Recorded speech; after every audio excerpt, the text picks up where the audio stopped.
Hi friends, welcome back to my channel. எல்லோரும் எப்படி இருக்கீங்க ஃப்ரெண்ட்ஸ்? எல்லோரும் ஹாப்பியாக சேஃபாக இருப்பீங்கன்னு நினைக்கிறேன். இன்றைக்கி ரொம்பவும் யூஸ்ஃபுல்லான கிச்சன் டிப்ஸ் அண்ட் ட்ரிக்ஸ் இந்த வீடியோவில் பார்க்க போகிறோம். ஸோ இந்த வீடியோ ஸ்கிப் பண்ணாமல் பாருங்கள். வாங்க யூஸ்ஃபுல்லான டிப்ஸ் அண்ட் வீடியோக்குள்ளே போய் பார்க்கலாம்.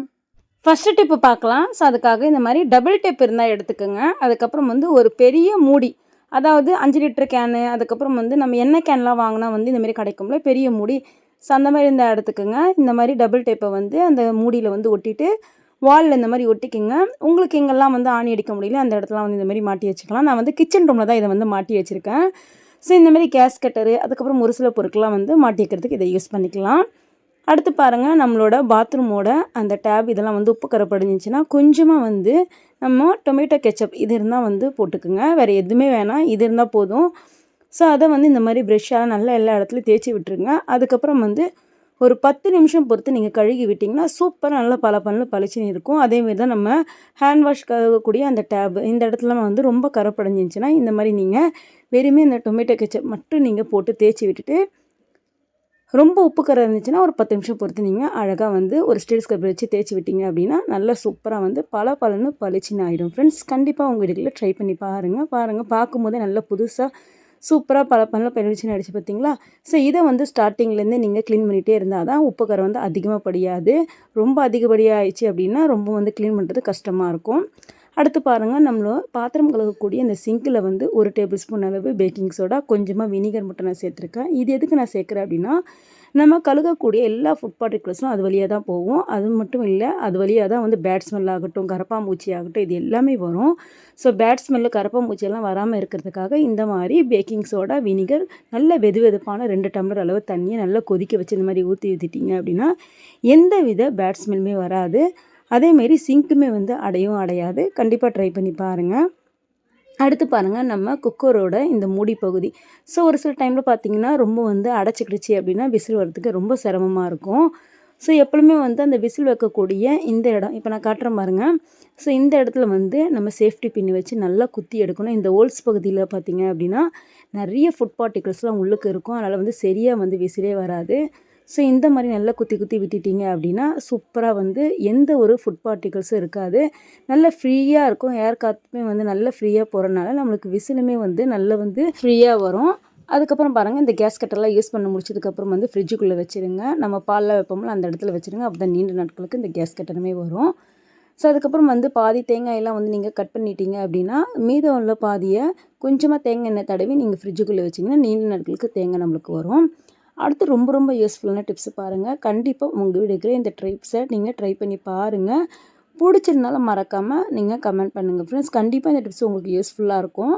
ஸோ நம்ம வீட்டில் இருக்கக்கூடிய அந்த கேஸோட அந்த பர்னர், இந்த பர்னர் ரொம்ப அழுக்கு பிடிச்சிதுன்னா கேஸே சரியாக வராது, வீணாக போயிடும் கேஸுமே. அதே போல் இந்த மாதிரி கருப்பாக இருந்துச்சுன்னா பழையபடிக்கு எப்படி பளபளன்னு ஆக்குறதுன்னு பார்க்கலாம். கொஞ்சமாக புளிச்ச தோசை மாவு இருந்தால் எடுத்துக்கோங்க. இப்போ வெயில் காலத்தில் ரொம்ப மாவு சட்டுன்னு புளிச்சிடுது. ஸோ அது கீழே ஊற்றாமல் இந்த மாதிரி க்ளீனிங் பர்பஸ்க்கு நீங்கள் யூஸ் பண்ணிக்கலாம். கொஞ்சமாக புளிச்ச மாவோட ஒரு 1/2 டேபிள் ஸ்பூன் அளவு பேக்கிங் சோடா சேர்த்துருக்கேன். இது கூடவே நம்ம ஹார்பிக் தான் நம்ம சேர்க்க போகிறோம். ஸோ கொஞ்சமாக இந்த மாதிரி சேர்த்துக்குங்க. கை கொண்டு எதுவுமே மிக்ஸ் பண்ணக்கூடாது. இந்த மாதிரி ஸ்பூனால் நல்லா மிக்ஸ் பண்ணிக்கோங்க. நல்லா ஈவனாக எல்லாமே மிக்ஸ் பண்ணதுக்கப்புறம் இதில் கொஞ்சமாக வினிகர் சேர்த்துக்கலாம். ஸோ திரும்பி நல்லா மிக்ஸ் பண்ணிக்கோங்க. ஸோ அதுக்கப்புறம் நல்லா இந்த மாதிரியான ஒரு பவுல் இருந்தால் ஃபுட் கண்டெய்னர் இருந்தால் எடுத்துக்கங்க, இல்லை ஒரு பவுல் இருந்தால் எடுத்துக்கோங்க. நல்லா முழுகணும் இது எல்லாமே. ஸோ அதுக்குள்ளே அந்த பர்னர்லாம் போட்டு நான் மிக்ஸ் பண்ணி வச்சுருக்கேன் இந்த சொல்யூஷனை உள்ளே போட்டுக்கலாம். அப்பப்போ நல்லா இந்த மாதிரி திருப்பி திருப்பி விட்டுக்குங்க.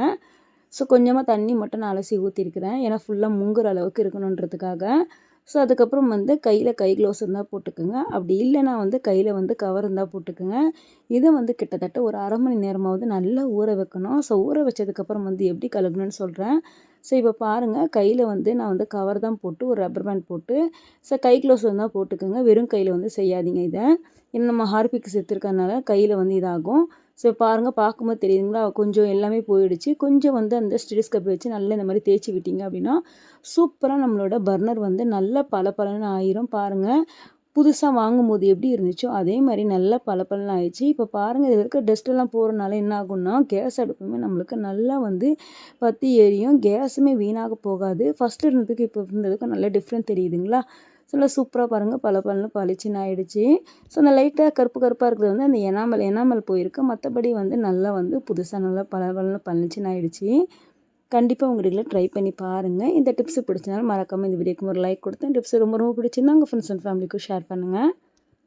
அடுத்து மாவெல்லாம் இந்த மாதிரி மீதமாயிடுச்சுன்னா ஒரு பாத்திரத்தில் போட்டுட்டு மேலே கொஞ்சம் லைட்டாக எண்ணெய் மட்டும் இந்த மாதிரி அப்ளை பண்ணிவிட்டு நல்ல ஏர்டைட்டான பாக்ஸில் போட்டு மூடி வச்சிங்க அப்படின்னா மறுநாள் எடுத்து அழகாக நம்ம பூரியோ சப்பாத்தியோ சுட்டுக்கலாம், காஞ்சும் போகாது. கண்டிப்பாக ட்ரை பண்ணி பாருங்கள். அடுத்த டிப்ஸ் பாருங்கள். இந்த மாதிரி புளியெல்லாம் வாங்குனீங்க அப்படின்னா நம்ம தனித்தனியாக பிரித்து எடுக்கிறது ரொம்ப கஷ்டமாக இருக்கும். லைட்டாக கையில் எண்ணெய் அப்ளை பண்ணிவிட்டு லைட்டாக இந்த மாதிரி பிரித்து விட்டுக்குங்க.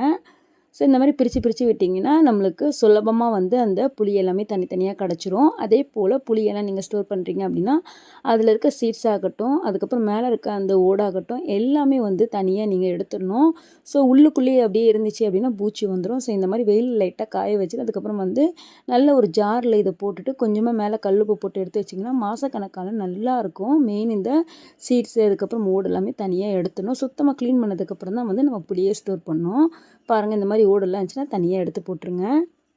அடுத்து சின்ன பசங்க இருக்க வீட்டிலலாம் இந்த மாதிரி கிறுக்கி வச்சுருப்பாங்க செவுத்தில். இதை எப்படி க்ளீன் பண்ணலாம் அப்படின்னா கொஞ்சமாக வெதுவெதுப்பான தண்ணியில் பேஸ்ட்டை மட்டும் நல்லா மிக்ஸ் பண்ணிட்டு இந்த மாதிரி ஸ்ப்ரே பாட்டிலில் ஊற்றிட்டு நீங்கள் இந்த மாதிரி ஸ்ப்ரே பண்ணி லைட்டாக, அதாவது இங்கே பாருங்கள், நம்ம தூக்கி போட வச்சுருக்கேன் இந்த பேஸ்ட்டோட கவரிலேருந்து நான் எல்லா பேஸ்ட்டும் எடுத்து தான் நான் க்ளீன் பண்ணுறேன். இதுக்குன்னு புதுசாக எடுக்கணும் அவசியம் கிடையாது.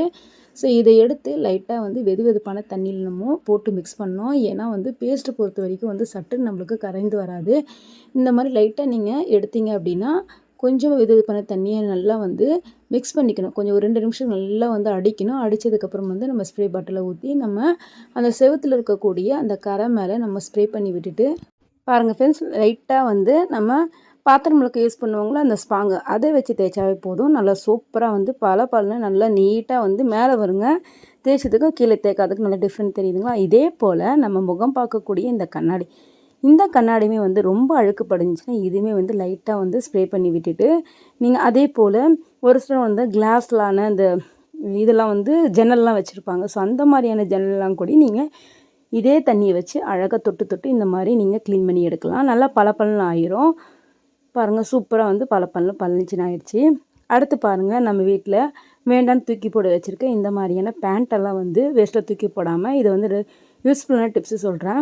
பாருங்கள், ஃபஸ்ட்டு இந்த முட்டிக்கிட்ட கிழிஞ்சிருக்கு. இதை வேஸ்ட்டாக தூக்கி போடாமல் ரெண்டுமே ஈவனாக இந்த மாதிரி வச்சுக்கோங்க.